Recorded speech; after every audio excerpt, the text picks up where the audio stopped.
Hi. Hello. Isang mapagpalang hapon po sa bawat isa sa atin. Dito po tayo sa pagpapatuloy ng ating gawain ng ikalawang bahagi na kung saan natin pong pinibigyan ng buhay ang mga mensahe na ipinagkaloob po sa araw nito. Para first time na ako yun. Salamat po sa Diyos dahil bagaman dumalos tayo ng mga paghihirap na baka yung dumaan bagyo, yung kalamidad, ito po ang magsisilbing aral sa atin na para huwag tayo makalimot sa Diyos. Ito na po yung naalala ko yung nakarang Sabado. Yung takot ng mga tao sa bagyo kasi signal overtime, pupunta lang yung partida. Pero yung sitas tungkol sa pagsaway ng bagyo. Ngayon, ang pinakailangan lang, panalangin.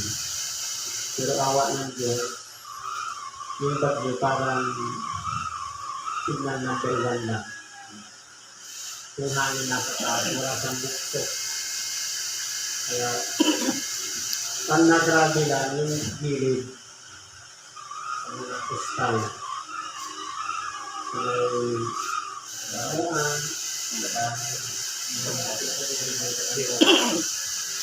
salamat po sa Diyos. Ngayon po, dito tayo sa kapahayag ng salita ng Diyos. Ang una po. Ngayon po dapat tayo dito sa isa pang sitas. Sabi po sa sulat ni Apostol Pablo sa mga taga-Pilipo, Kapitulo 4, versikulo 4 hanggang 9. Mga dalag kayong lagi sa Panginoon, muli kong sasabihin, manadalak kayo. Paano mo tayo magdadalak? Halimbawa, ngayon, kaya nangaral mo kayo, bakit tayo nakasimano? Bakit tayo nalulungkot? Ang problemado? Dapat po, masaya tayo.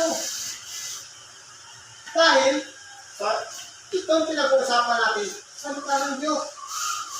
Hindi po salita ng gagalit o may dragmay, kundi binabasa lang natin itong salita ng Diyos. Kung yan pinag-uusapan ay salita ng Diyos, dahil naroon ang Panginoon. Sabi nga, isa, dalawa, kasi nag-uusap sa pangalan ko, pinasagot tayo nyo. Ibig sabihin, palagi tayong nagagano, excited. Masaya tayo kapag nakikinig tayo ng ibang Diyos. Sabi nga, muli kong sasabihin, mga ganat kayo. Hindi lang isang beses, kundi ulit-ulitin natin. Sabi pa, makilala nawa ang inyong kahilingan ng lahat ng mga tao. Ang Panginoon ay malapit na. Kailan ba ito sinulat ni Apostol Pablo? 2,000 taon na nagkarilipas. Ang Panginoon ay malapit na. Lumipas na ang 2,000 taon. Malapit pa ba yun? Hindi ba napakatagal na abang ng 2,000 taon? Pero po, pagdating po kasi sa sukatan ng buhay sa ibabang ng sanglibutan, ang tao, iba ang sukat ng kailang pamumuhay. Kumpara sa sukat na mula sa Diyos. Sabi nga, ang 1,000 taon ay katulad ng isang araw. Sa makatuwid, nag-antay ka ng isang araw, parehas din yan nag-antay ka ng 1,000 taon. Nag-antay ka pa rin. Wala kong pinag-iba yan. Kaya kahit 2,000 taon na nakalipas, nag-antay ka pa rin. Ibig sabihin, yung nagsabi na ang Panginoon malapit na, kahit sabihin bukas yun, at yung nagsabi ng 2,000 taon na nakalipas, ibig sabihin, parehas yung nag-antay. Pero ang tanong, nasaan na nga ba? Malapit na nga ba natin nakita tayo? Kaya kung dito na natin dito, sabi, makilala na ba ang inyong kahilingan Paano natin ipapakita ang kahilingan? Dapat po, magpakatotoo tayo sa ating kapwa. Yung kahilingan, kumbaga, yung kapakumbabaan ng puso, kapakumbabaan ng loob, yung pagtuturin sa ating kapwa na iniibig natin sila, mga bahagi ng kahilingan. Kinakailangan, sabi nito, may warning, kapag sinasabing malapit ang panahon, ingatan na natin ang ating sarili sa ating mga ginagawa. Bakit po? Paano kasi, halimbawa, hindi tayo preparado dumating yung Panginoon sa oras ng paghuhukom. Hindi maiiwan tayo. Hindi pa kami sinasabing great tribulation. Paano kung may kami? May dalawang nagiging kukunin ng isa, iwan ng isa. Paano kung dapat sana kukunin na tayo, hindi tayo nakuha? Dahil, hindi po tayo naging mahilig sa kapwa. So, hindi natin inayos yung buhay natin. Ano bang sabi dito? Huwag kayong mga balisa sa anumang bagay. Yung pagkabalisa po kasi, ito po yung galing dito sa damdamin natin. Yung parang pinaproblema palagi na hindi pa nga problema. Pero pasalamat tayo dahil sa school, tinuro ang problem survey. Ngayon, i-apply natin sa buhay natin. Hindi ba kapag isusolve ang problema, ano ang pinakauna? Yung pattern. Sabi nga, formula. Kapag alam mo yung formula, alam mo yung given, madali mag-solve ang solving problem. Lalo na sa totoong buhay. Ang problema, halimbawa, walang bigas. Kapag wala kang bigas, ay kung problema yan, may solusyon yan. Lumabas ka sa bahay, kapitin mo yung kapitbahay mo, baka meron. Ano yung given? May kapitbahay ka. Ang problema, kapatayo ka lang doon sa pintuan, wala nang hindi ka kumakato. Hindi ka naman bubuksan, baka pag binuksan yun, magulat ka sa'yo. Kaya kailangan mawala yung tinatawag na pagpabalisa sa atin. Kasi po, nagiging galit na po kasi ng tao. Ang mabalisa, ang pinoproblema na hindi naman na problema. Bakit? Lahat ng pangangailangan na ng tao, prinobide na ng Diyos. Hindi ba ginawa na muna ng Diyos, yung kalawatan, yung sanlibutan, yung lahat ng mga nakatira dito, yung mga malalaking hayop noon, na nakuntos, yun na yung sinisipit natin mga langis. Hindi ba ga? Bago ginawa yung tao. At yung tao pa ang naglagay ng pangalan doon sa mga hayop. Si Adam. Hindi ba ga? Kaya po dito, ititingnan po natin dito, ang lahat ng kailangan, prinobide na. Pero bakit pinoproblema pa? Dahil hanggang doon lang ang pag-iisip ng problema. Kahit problema ng kapitbahay, ginadamay pa. Ito ba? Yung kapitbahay manininom, pinoproblema pa. Hindi na tinitigil. Ano siya? Kirain ang buhay niya. Ang pakialam ng sarili na. Sabi nito, huwag kayong mabalisa sa mga bagay kundi sa lahat ng mga bagay sa pamamagitan ng panalangin at daing. Ibig sabihin, mayroon palang nag-aabang sa atin. Yung Diyos na gumawa ng lahat ng mga bagay. Kakalabitin lang natin siya sa pamamagitan ng panalangin at daing. Mula sa isang puso na dinadabukan ang dibdib, pakiramdaman natin ang presensya ng Diyos. Sa halip na paganahin yung isip lang sa kakatalisa, hanapin natin dito ang Diyos. Ipakilala natin ang ating mga kahilingan. Ang problema, wala nang sinasabing kahilingan. Gusto ko, bukas wala naman akong bigas. Kinakailangan, parating natin yung ating mga kahilingan sa Diyos. Sabi nito, sa pamamagitan ng panalangin at ay namay pagpapasalamat. Siyempre, Yung tinanggap natin kahapon, ng isang araw, ng isang linggo, isang taon, ipagpasalamat din natin muna yon bago tayo humiling na naman ng bago. Kasi, kalalabasan yan, puro lang tayo tanggap. Yung mga naunang tinanggap natin, wala tayong pagpasalamat. Kaya dapat po, ipagpasalamat din natin yung mga nauna na ipinagkaloob sa atin, saka na naman tayo humiling ng bago. Ito sabi dito, ay na panalangin at dahil na may pagpasalamat ay ipakilala ninyo ang inyong mga kahilingan sa Diyos. Ibig sabihin, idirekta natin. Hindi na kailangan ng kapwa. Ang problema, mayroon nga yan nanalangin. Gusto ko makauwi ng probinsya. Ang kailangan kong pamasahe 500. Ngayon, meron namang tao na lumapit sa kanya, nagtanong, anong problema mo, Brad? Wala akong pamasahe. Sa habag ng pulis, binigyan siya ng 400. Ano ginawa niya? Nanalangin din siya.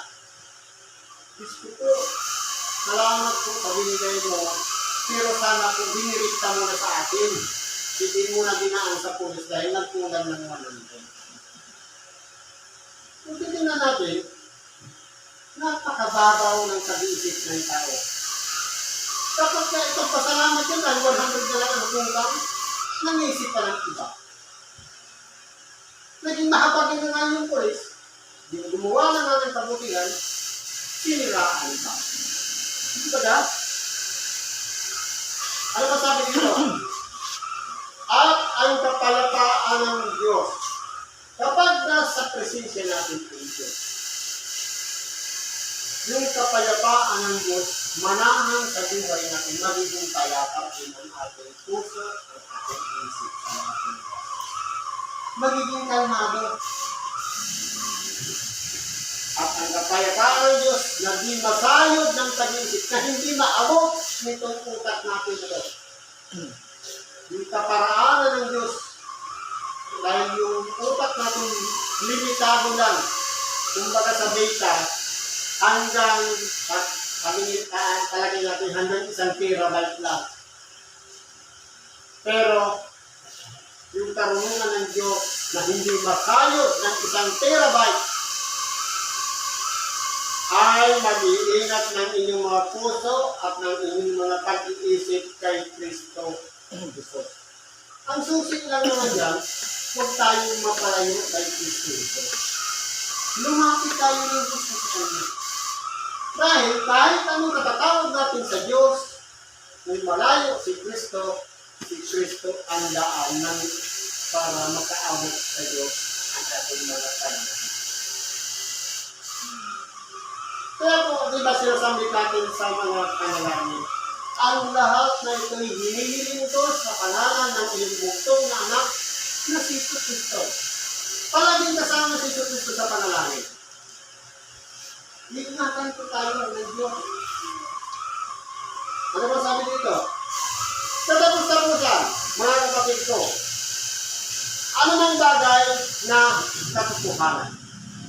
Kung ano mang bagay na magpakatutulan tayo sa ating kapwa at sa harapan ng Diyos. Yan po ang pipiliin natin. Ano mang bagay na kagalang-galang, respetado, kung ano man, sabi niya, hindi ikakasira ng ating pagkatao. Kagalang-galang ng tao. Ano mang bagay na matungid, ibig sabihin, yung tawang kabutihan, nagagawin natin yung katwiran na sumusunod sa kalooban ng ating kabilang Panginoon. Ang mga bagay na malinis, ibig sabihin yung walang daya o pagkukunwari. Ang mga bagay na kaibig-ibig, yung sa tingin natin kaibig-ibig o nakakabuti sa ating sarili at sa kapwa. Sabi pa dito, anumang bagay na mabuting ulat, anumang mga resulta. At ulat, report, kung ano yung response ng ating kapwa, Report na rin yun. Para malaman natin na mali na kayo yung ginagawa natin. Sabi ka, kung mayroong at kung may anumang kagalingan, kung pwede kang meron kang mas maganda pa doon sa mga bagay na yung sinambit ko. At kung may anumang kapulihan, ay isipin niyo ang mga bagay niyo. Ibig sabihin, pakanasahin lang natin, pakaisipin natin yung mga mabubuting bagay, yung matuwid na bagay, yung kaibig-ibig, kalinisan, buting ulat, at katotohanan. Dapat yan po ang hanapin natin para yung kapayapaan ng Diyos. Sabi dito, ang mga bagay na inyong natutuhan at tinanggap at narinig at nakita. Ano ang mga bagay ito? Natutuhan. Yung aral, napakinggan natin, tapos inanalyze natin, natuto tayo. Ano pa sabi niya? Ang mga bagay na inyong natutuhan, tinanggap, inabsorb ng ating pagkatao, at narinig, at pinatutuhan sa atin sa pamamagitan ng Espiritu Santo, at nakita sa atin ang mga bagay na ito ay gawin ninyo at ang Diyos ng kapayapaan ay sa inyo. Ibig sabihin, para po pala mabuhay tayo sa kapayapaan, dapat po alerto po tayo. Handa tayong makinig, handa tayong tumanggap, handa tayong matuto, at handa natin makita yung mga mabubuting bagay na itinuturo sa bawat araw ng gawain, lalong-lalo na yung pangaral ng Ebanghelyo. Doon po tayo makakapulot ng mabubuting aral kapag nanaan po yan sa ating buhay. Ang Diyos ng kapayapaan ay sa inyo o sa ating lahat. Kaya po, kung nananahan ang Diyos sa buhay natin, hindi po tayo problematic person. Hindi tayo mapaghanap.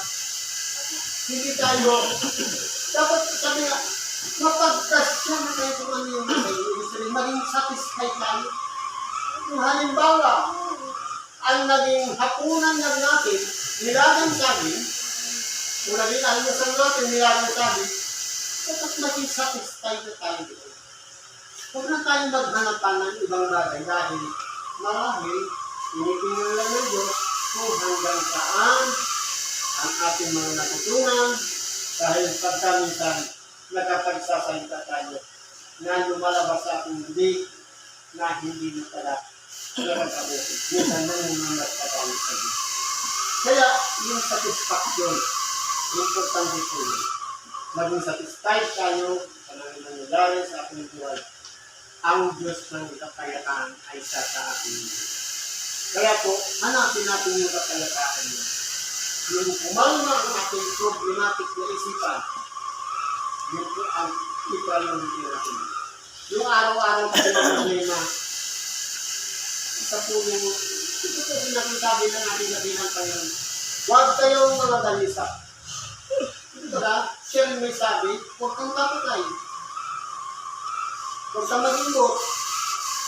Isa lang naman yung tinanggalin na yan. Kaya pag sinabi, huwag kang papatay, hindi ka na pumapatay, pero nababalisa ka naman, kasala ka pa. Kaya pag sinabing huwag natin lalagawin. Huwag na tayong mabalisa.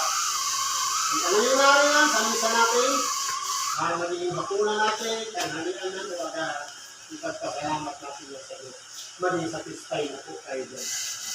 Magiging kayata po ang ating pag-iisip, ang ating pagkatao, at higit sa lahat, ang ating puso at isip ay hindi na nag-iisipan ng mga bagay kung satisfied tayo sa ibinibigay ng Diyos sa pang-araw-araw na pumunang. Siguro po, hanggang din na lang pagsigabi ng ito, salamat po sa Diyos at panamahin natin ng kahilingan, lunas mo sa karamdaman at kasagutan mo sa lahat ng ating kahilingan. Ilapit natin mo sa ating nasilaw sa inyo para ipaabot yung ating kahilingan sa iisang Diyos sa mga kahilingan. Salamat at mapagpalang araw sa lahat.